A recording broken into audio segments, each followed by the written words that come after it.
아마 무엇보다 건강이 중요하다 생각하시는 분도 있을 것이고, 물질, 그것이 가장 소중한 것이다 생각하는 분이 또 있을 것입니다. 우리가 이 땅에 살아가는 동안 참 많은 것이 필요합니다. 건강해야 되고, 물질도 있어야 되고, 그리고 사람은 돈만 가지고 살 수는 없죠. 칭찬도 받고 명예도 필요합니다. 그리고 또 여러 가지 것들이 많이 충족되어져야 됩니다. 그러나 우리 크리스찬에게 있어서 가장 필요한 것, 가장 중요한 것은 무엇일까? 그것은 성경적으로 우리가 답을 찾아야 되는 것이죠. 고린도전서 13장 13절 말씀에는 믿음, 소망, 사랑, 이 세 가지는 항상 있을 것인데 그 중에 제일은 사랑이라 라고 말씀했습니다. 우리들은 이 땅에 살아가는 동안 물론 돈도 있어야 되고 건강도 있어야 되고 명예도 있어야 되지만 무엇보다 우리에게 소중한 것은 믿음, 소망, 그리고 사랑, 그 중에 제일은 사랑이라 했기 때문에 사랑이 우리에게 있어서 가장 중요한 가치다라고 말을 할 수가 있습니다. 그러면 사랑이라고 하면은 우리가 또 크게 둘로 나눌 수가 있죠. 사랑과 사랑 간의 사랑입니다. 내가 다른 사람들을 사랑하고 다른 사람이 나를 사랑하는 것. 그리고 또 사랑과 하나님 간의 사랑을 얘기할 수가 있습니다.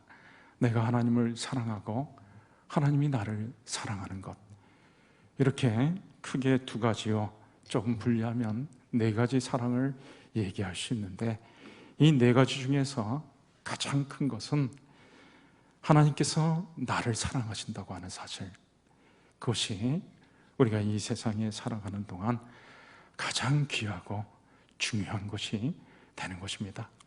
하나님이 나를 사랑하신다는 것을 내가 인식할 때마다 나는 이 세상을 살아가는 동안에 이 세상을 살아갈 수 있는 동력, 힘을 얻게 되는 것이고, 어려운 일을 겪어도 그 어려움들을 능히 뚫고 나갈 수 있는 그런 힘을 얻게 되는 것이죠. 그런 면에서 하나님의 사랑이 가장 귀하다라고 말을 할 수가 있습니다. 우리가 이 땅에 살아가는 동안 하나님께서 우리를 사랑하시는데 하나님께서 그 사랑하시는 증거로 날마다 우리에게 필요한 은혜를 베풀어 주십니다. 하나님께서 이스라엘 백성들을 애굽에서 건져내서 가나안 땅으로 이끌어 가시려고 했을 때 가나안 땅을 젖과 꿀이 흐르는 땅이다라고 말씀하셨습니다. 이 젖이라고 하는 것은 가축의 젖이기 때문에 우유를 얘기하는 것이죠. 꿀이라고 하는 것은 식물, 벌꿀이나 과일꿀 같은 것들을 얘기하는 것이죠.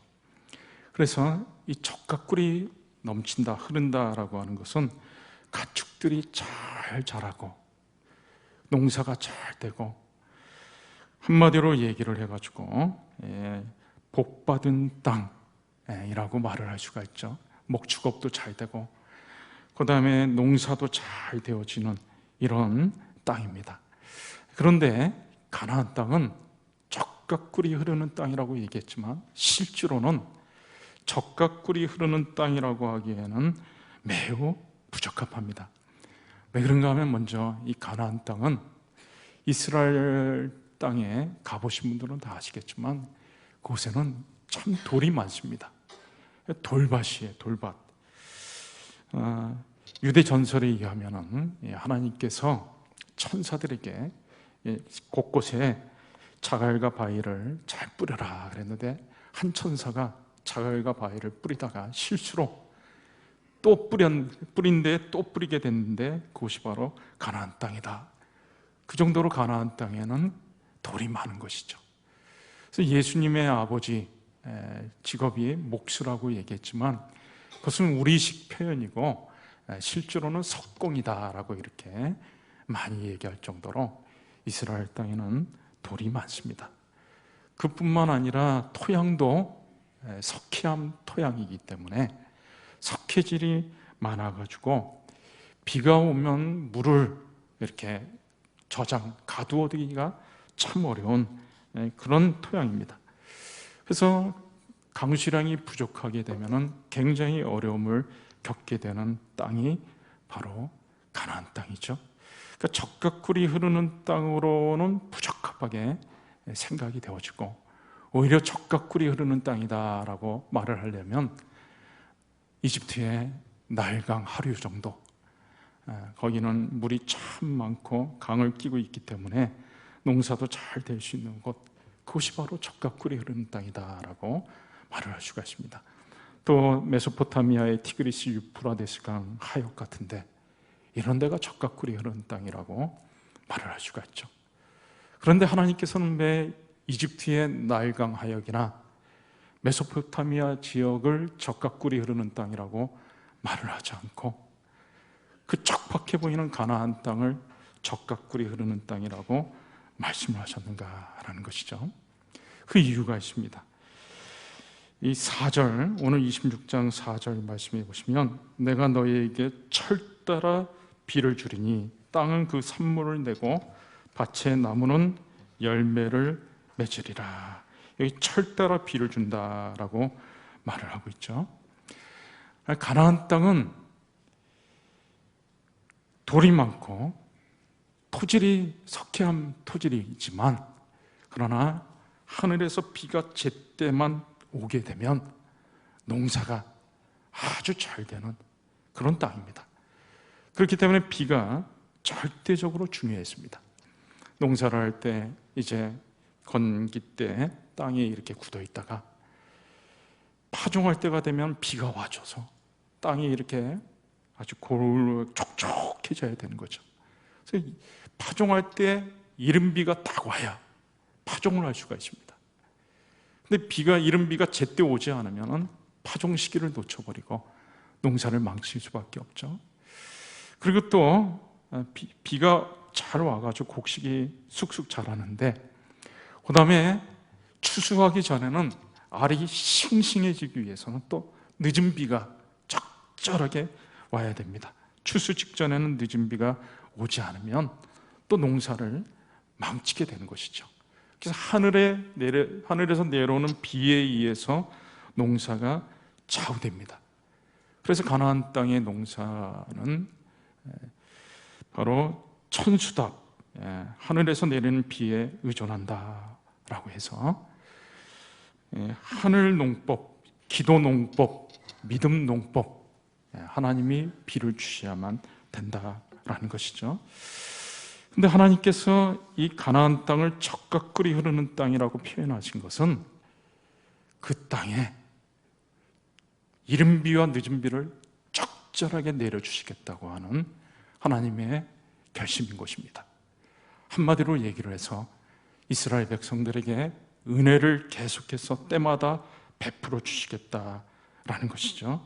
철 따라 비를 주겠다라고 하신 말씀대로 오늘 여기 또 계속해서 하나님이 은혜 베푸시는 것에 대해서 말씀하고 있는데요, 5절을 보시면 너희의 타작은 포도 딸 때까지 미치며 너희의 포도 따는 것은 파종할 때까지 미치리니 너희가 음식을 배불리 먹고 너희 땅에 안전하게 거주하리라. 6절에는 내가 그 땅에 평화를 줄 것인즉 너희가 누울 때 너희를 두렵게 할 자가 없을 것이며 내가 사나운 짐승을 그 땅에서 제할 것이요 칼이 너희의 땅에 두루 행하지 아니할 것이며 너희 원수를 쫓으리니 그들이 너희 앞에서 칼에 엎드려질 것이라. 8절 또 너희 다섯이 백을 쫓고 너희 백이 만을 쫓으리니 너희 대적들이 너희 앞에서 칼에 엎드려질 것이며, 하나님께서 이 땅을 계속해서 축복해 주셔가지고 은혜를 베푸셔가지고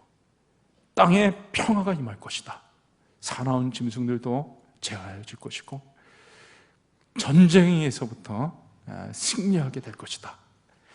그 말씀을 주셨습니다. 원수를 쫓아내고 그 다음에 또 9절에도 내가 너희를 돌보아 너희를 번성하게 하고 너희를 창대하게 할 것이며, 그러니까 계속해서 하나님이 이스라엘 백성에게 은혜를 베푸시겠다고 약속하신 것입니다. 여러분, 하나님은 우리를 사랑하시기 때문에 우리에게 귀한 은혜를 베풀어 주십니다. 때마다 시마다 우리에게 적절한 것들을 내려주시는 것이죠. 그리고 로마서 8장 32절 말씀에 나와 있는 대로 자기 아들을 아끼지 아니하시고 우리 모든 사람을 위하여 내주시니가 어찌 그 아들과 함께 모든 것을 우리에게 주시지 아니하겠느냐. 하나님께서는 가장 귀한 독생자 예수님을 우리에 보내주시고 우리를 대신해서 십자가에 달려 피를 흘려 죽게 하셨습니다. 자기 아들을 아끼지 아니하시고 내어주신 하나님께서 우리에게 무엇을 아끼겠느냐. 우리가 이 땅에 살아가는 동안 하나님이 가장 좋은 것들로 우리에게 채워주시겠다라고 약속하신 것입니다. 믿음, 소망 주시고 우리에게 사랑해 주시고 또 필요한 건강, 물질, 명예, 행복 이런 모든 것들을 하나님께서 우리에게 주십니다. 자, 그런데 하나님이 우리를 사랑하시고 그래서 우리에게 필요한 모든 것들을 주시고 은혜를 베풀어 주시는데 이 모든 과정에서 하나님께서 놀랍게 역사하시는데 하나님이 모든 일들을 다 하십니다. 자, 오늘 본문 말씀을 읽으면서 여러분 많이 나오는 단어가 있습니다. 어떤 단어가 오늘 본문에 보면 많이 나올까요? 두 글자입니다. 힌트를 드리면 여기 내가라고 하는 말이 계속해서 나옵니다. 계속해서 내가 하나님을 얘기하는 것이죠. 4절 내가 너희에게 철따라 비를 주리니 말씀하고 있죠. 6절 내가 그 땅에 평화를 줄 것인즉 6절 뒤에도 내가 사나운 짐승을 그 땅에서 제할 것이요. 그리고 또 9절에도 내가 너희를 돌보아 너희를 번성하게 하고 너희를 창대하게 할 것이며 11절 내가 내 성막을 너희 중에 세우리니 내 마음이 너희를 싫어하지 아니할 것이며 계속해서 내가라고 하는 말이 나오고 있죠. 그래서 하나님이 우리를 위해서 모든 일들을 다 하신다라는 것입니다. 사실 우리 삶 속에 여러 가지 많은 일들이 일어나지만 그 일들을 이루시는 것은 다 하나님이십니다.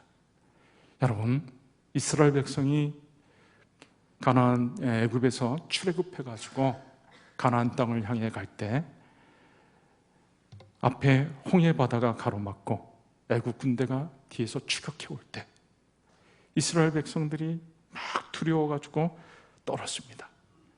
이제 곧 애굽 군대에 의해서 다 목숨을 잃을 판입니다. 근데 어떤 일이 일어났죠? 이스라엘 백성 앞에 있던 구름 기둥이 갑자기 뒤로 물러나더니 흑암처럼 애국 군대 앞에 머무르게 되었습니다.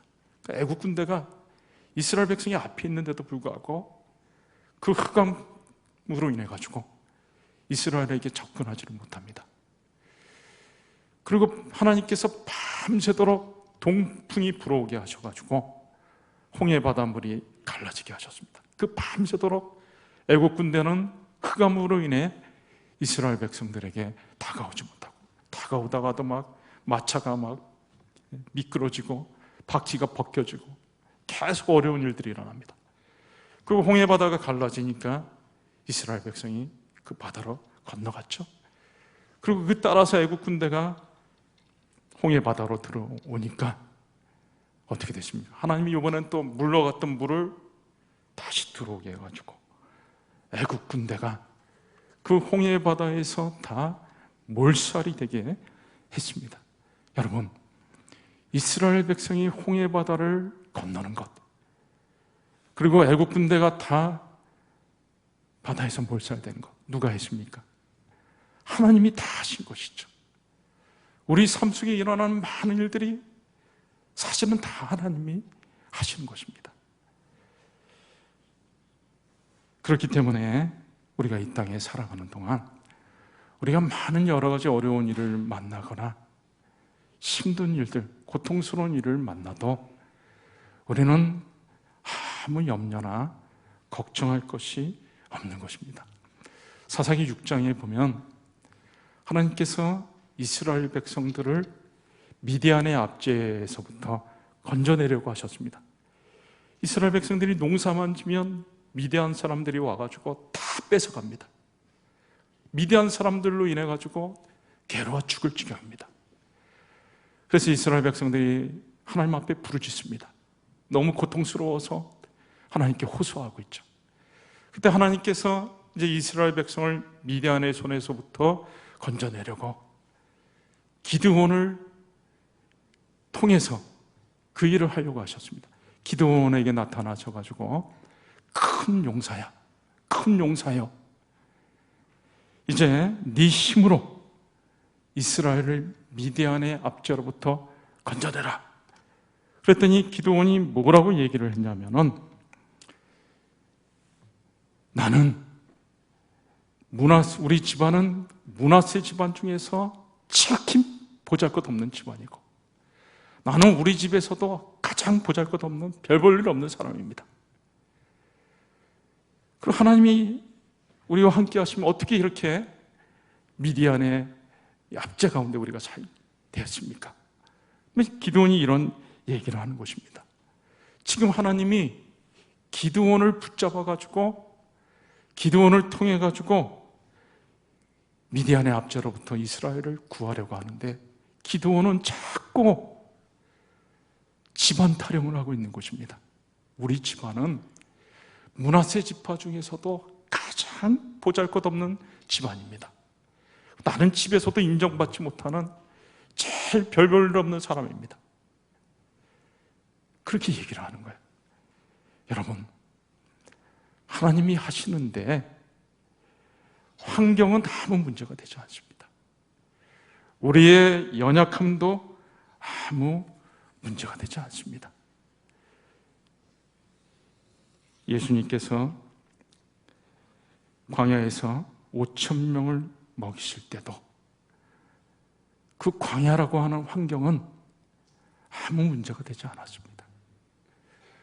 하나님께서 일을 하신다고 하면은 우리의 환경이나 우리의 연약함은 아무 문제가 되지 않습니다. 여러분, 우리를 향한 하나님의 사랑은 단 1도, 손톱만큼도 줄어들지 않았습니다.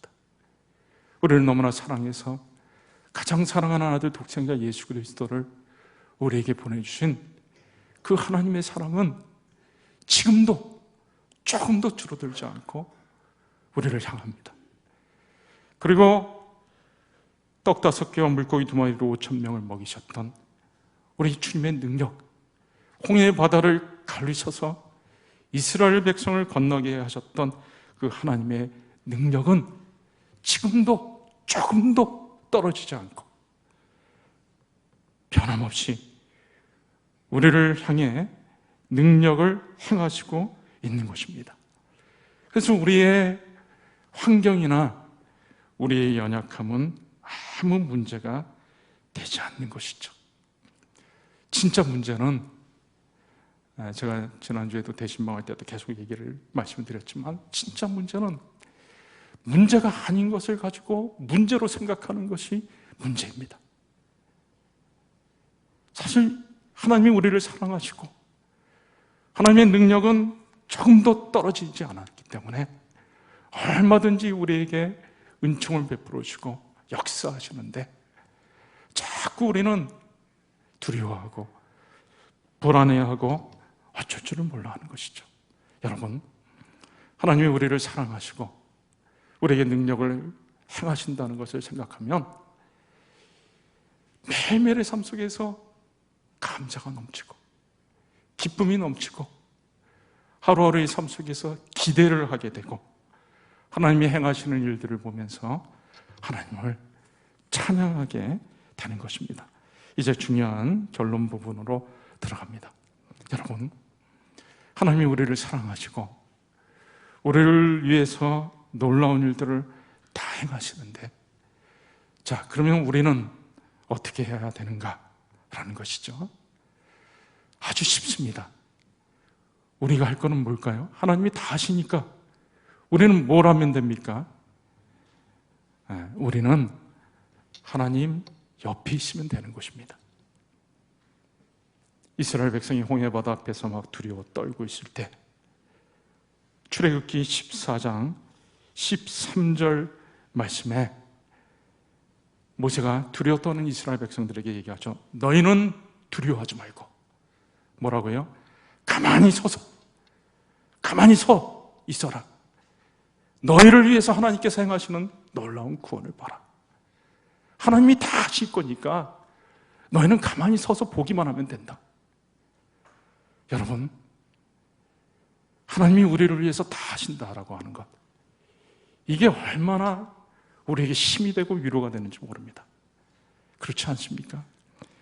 여러분이 사업을 하시는데 내 사업이라고 생각하고 내가 이 사업을 잘해야 된다고 생각한다 그러면 여러분 얼마나 힘듭니까? 우리 회사 직원들 내가 다 먹여 살려야 된다고 생각하면 이 짐이 얼마나 무겁습니까?